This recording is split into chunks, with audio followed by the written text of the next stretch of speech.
I want to know all about the show, the Civil War show that you're doing now, because it looks amazing and fascinating. Yeah, well, that's kind of what I thought when I read it and decided I would work on it. It spoke out loud to me the way songs or movies or sometimes even books can.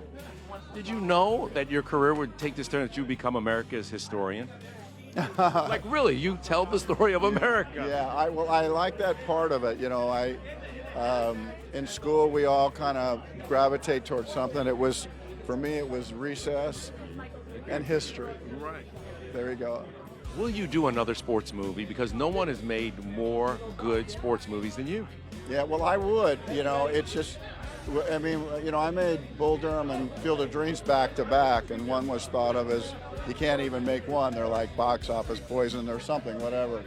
But, Field of Dreams and Bull Durham separated themselves. So I never saw that as being a risk, but that's kind of like what the deal is with the mongoose and the cobra, right? The mongoose doesn't know he's in deadly territory. I just knew I read something great in Bull Durham. I knew I read something great in Field of Dreams, and the whole idea of this game is to try to match your sensibilities up with the audience. I mean, you talk about those two, but I mean, for the love of the game, Draft Day. I love of the game. Yeah. That is one of my all-time favorites. No, I love that. I feel the same. So I would do one in a sec. I had one, and then the Cubs went and won the World Series. Right. So I had one at one point. I was going to do it. No, that being said, if one comes across and I can fit, because the one thing you don't want to do is try to. If you don't fit in a sports movie, you just shouldn't do it. Doesn't matter how much you love the sport. It's kind of you owe the sport the reality that you can bring to it. Mm-hmm. I mean, Billy Chapel in the Cathedral, come on, yeah. Yankee Stadium. What a mechanism. Let's not.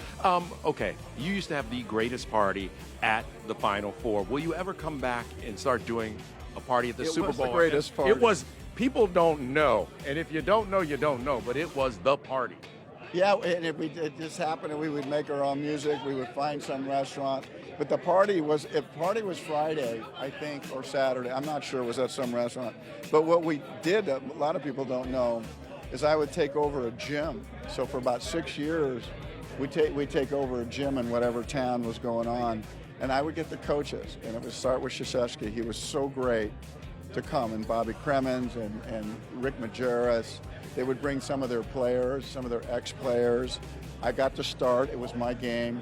So, no, it was, and we would really play 2 or 3 hours. And those coaches inevitably would play a little bit. And to see these guys who we knew just as coaches, to see them, and the way those dudes treated me, starting with Mike, always Krzyzewski, was so classy. And even the things that speak out louder as championships, but what is more telling is in the 2 times when they lost games, he still invited me up to the room.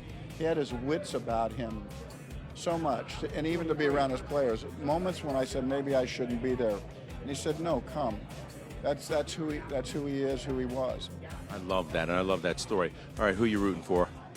Well, this is, I kind of placed a bet. I never bet on games, but because I'm a kind of a Beach Boys guys. I'm true to my school. Mm-hmm. The Rams didn't make it, so it is really hard to root against either one of these teams, given that who thought they were going to be the conversation. And so I did this thing where I thought, I keep seeing this gambling thing, and I thought, I'll just give this thing a try. And I just bet on these teams clubbing each other to death.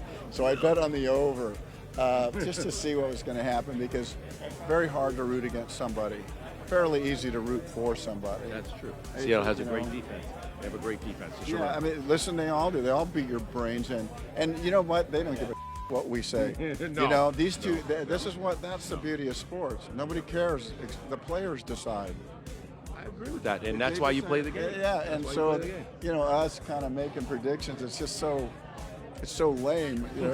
So I think they're just going to beat hell on each other. You watch. All right, last thing. You're a musician. Bad Bunny performing this for the halftime. I'm really happy.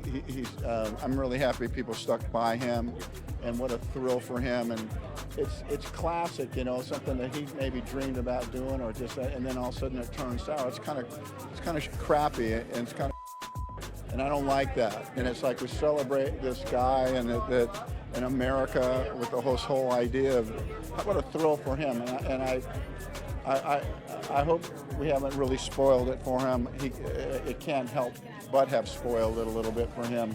But you know what? When the music's behind him, that's what has driven him to success. I hope he just stands tall the way he has.